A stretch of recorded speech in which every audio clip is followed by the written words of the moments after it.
Nah, Bismillahirrahmanirrahim. Untuk praktikum yang kelima, itu kita akan belajar menganalisis paper terkait dengan judul, penerbitan, kemudian variabel, kemudian teknik penelitian, sampel, instrumen yang digunakan, analisis yang digunakan.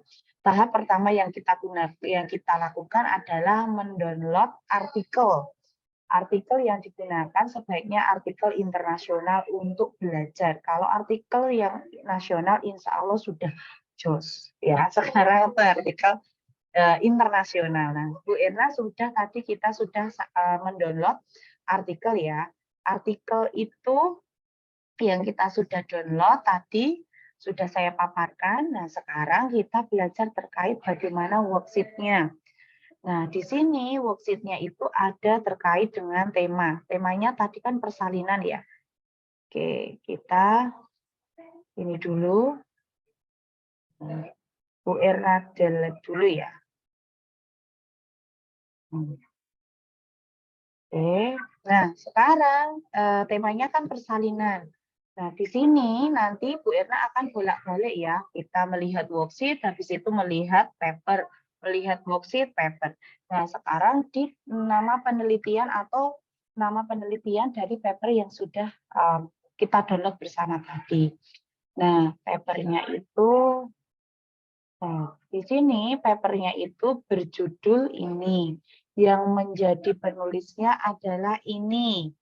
Kita copy, kemudian kita paste di sini. Kita paste di mana tadi ya? Oh, ini. Kita salah. Salah ya, sebentar. Kita paste di nah, bentar. Kok jadi ini ya, Mbak?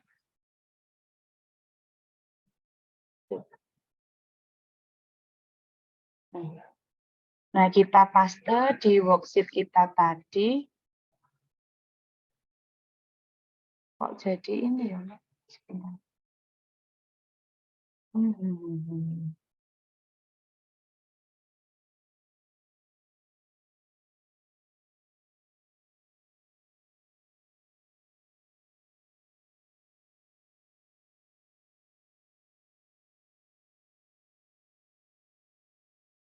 Worksheet. Nah, di sini penelitiannya siapa penelitinya? Nah, ini penelitiannya adalah ini. Tahunnya tadi tahun berapa? Kita lihat lagi di jurnalnya. Dia penelitiannya tahun 2022. Kita taruh, kita kontrol copy, kemudian kita masukkan ke worksheet yang tadi. Set, di sini dia tahun 2022. Kemudian nama jurnal, edisi, dan volume. Kita tinggal lihat lagi di jurnalnya. Dilihat di jurnalnya, dia ternyata di BMC, tahun 2022, volumenya 22, nomornya 228. Ya. Kalau tidak ada keterangan, biasanya tanda titik, sebentar ini, di sini, biasanya, ya di sini biasanya kalau tidak ada keterangannya, dia volume berapa, biasanya edisi itu ada di depan yang 22 ini, volume itu adalah yang di belakang. Jelas? Oke, kemudian kita lihat judul penelitian yang di jurnal itu apa. Nah, kita share dulu jurnalnya. Oh, jurnalnya namanya ini. Nah, kemudian kita paste yang ada di sini. Nah, judulnya adalah ini. Nanti dirapikan ya. Kita kok yo elik nek ora langsung dirapeke ya, Mbak.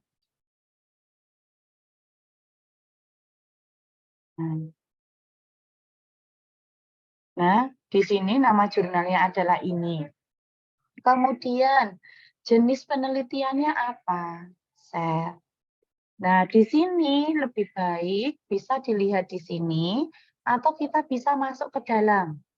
Nah, di sini jenis penelitiannya yaitu studi conducted and report on the basis of the consultative standard. Dia menggunakan di sini adalah randomized control clinic trial. Dia menggunakan ini RCT, randomized control clinical trial di sini. Atau bisa dilihat dari abstrak tadi. Kalau dilihat di abstrak tadi, info yang kita dapatkan itu terbatas. Jadi silahkan dibaca di dalamnya. Nah, di sini. Kemudian pendekatan yang digunakan apa? Apakah dia retro? Kalau retro itu yang lalu. Apakah dia case control? Kalau case control itu ketika ada responden dia ambil. Tapi kita coba nih membaca yang ada di jurnal. Nah, study design and sample. The randomized control clinical trials was carried out after obtaining ethic approval. Jadi dia itu baru bisa melakukan penelitian ketika dia sudah melakukan uji etik. Nah, terus di sana itu dia menggunakan pendekatan apa? Pendekatan yang digunakan adalah dia bisa menggunakan secara clinical trial, dia melakukan uji coba. Nah, di sini bisa juga di sini. Atau dia bisa disebut juga eksperimen. Kalau clinical trial kan kalau di tempat kita kan eksperimen misalnya ya, jenis penelitian. Kalau misalnya di sana tidak disebutkan retro, case control, proses, kita hilangkan saja. Jadi sebenarnya di paper yang kita tadi lihat itu sebenarnya tidak dijelaskan secara gamblang pendekatan yang digunakan apa. Apakah dia retro dulu atau perspektif dia akan mengikuti atau dia case control. Dia tidak menyebutkan, hanya saja dia menyebutkan dia melakukan penelitian RCT, yaitu eksperimen. Kemudian variabel penelitiannya apa? Variabel penelitiannya dia bisa dilihat dari tadi judulnya, atau kita juga bisa melihat di sini. Bentar.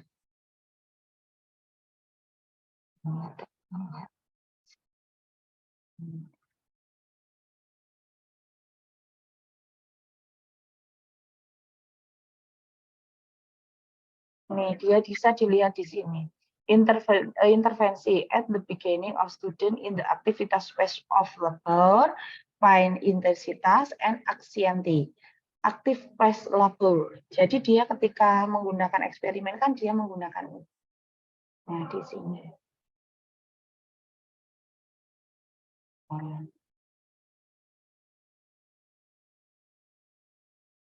Kita masukkan di sini.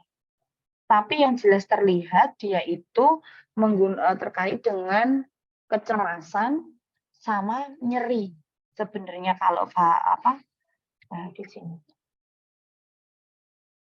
Terus teknik sampling yang digunakan apa? Tadi teknik sampling yang digunakan mana tadi? Nah, di sini dia menggunakan random atau bisa dilihat di atas tadi. Inklusi kriteria, inklusi merit, ini dia kriteria inklusinya. Sampel setelah dikalkulasi itu 30. Kemudian studi grupnya kayak apa? Simple randomized methods. Jadi dia melakukan pemilihan dengan dengan merandom. Terus di sini kita taruh di sini. Nah, dia teknik sampelnya adalah random. Randomized. Instrumen penelitian yang digunakan apa? Dia kan menggunakan ini tadi. Sebentar. Ada tiga yang digunakan. Dia itu metodenya itu ini loh Mbak. Dia itu menggunakan consort, studi conduct and report on the basis consort. Tapi dia menggunakan tadi mana? Mana tuh tadi yang ada kuesioner tadi?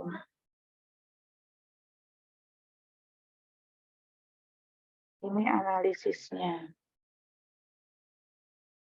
Statistik analisis.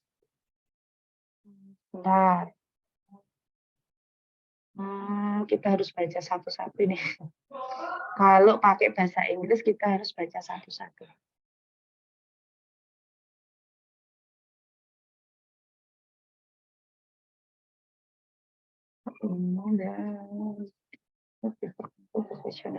Ada kuesioner di sini, tetapi seharusnya ada di instrumen. Was change in the more for time in its group according to visual standard pen rule. Di paling bawah, Bu.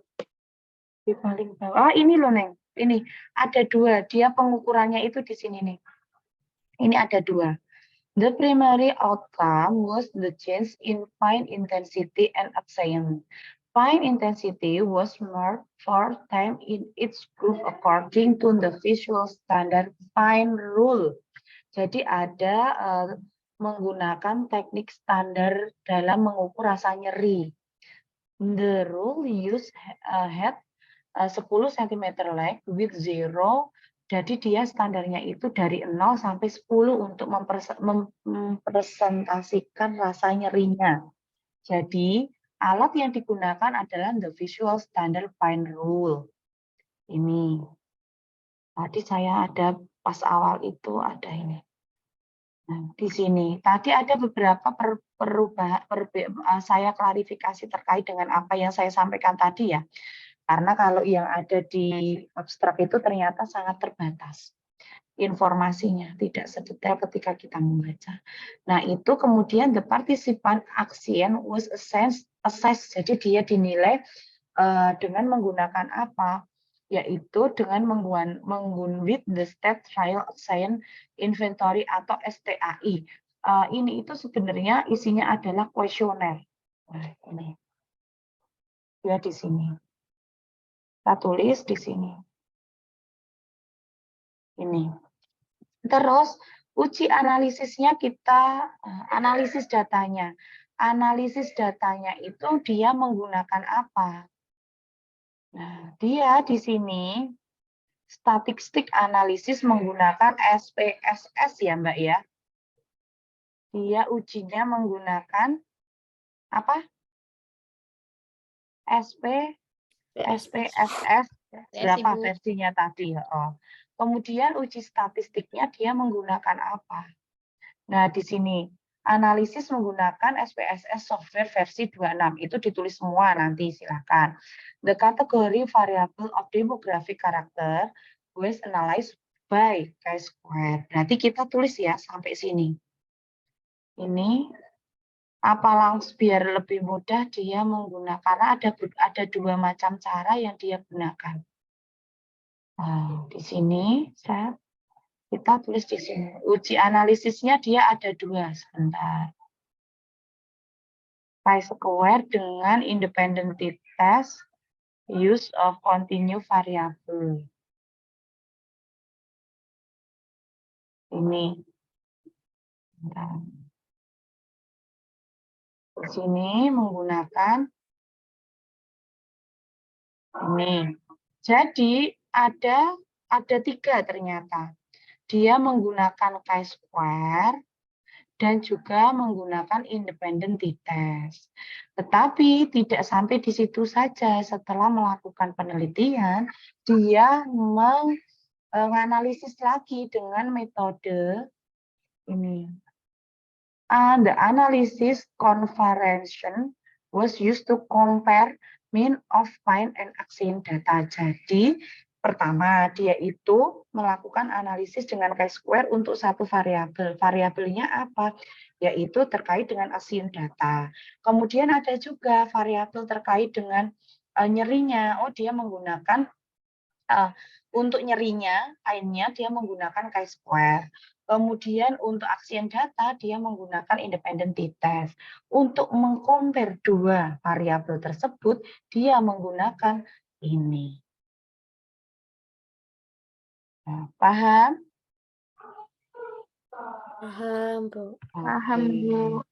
Jadi ada 2. Kemudian saya ini ya, saya luruskan lagi. Berarti untuk variabel penelitian yang ada yaitu pi intensitas dan action data. Hanya saja the active phase of labor, dia itu melakukan penelitian pada saat aktif persalinan. Jadi pada proses persalinan. Nah, di sini ada beberapa yang saya, nah di sini. Jelas? Halo? Bu. Jelas. Oke.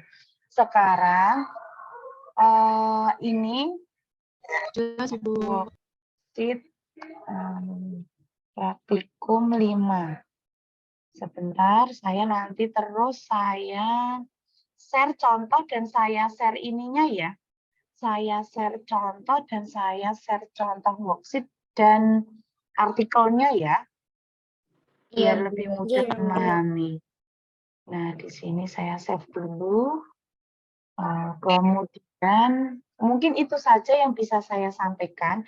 Jadi untuk penelitian ataupun melihat metode itu sebenarnya bisa seperti yang saya sampaikan tadi, bisa melalui abstrak. Cuma di abstrak ternyata tidak bisa menggambarkan jelas ya metodenya apa. Berarti kalau tidak bisa menggambarkan jelas, kita harus membaca paper.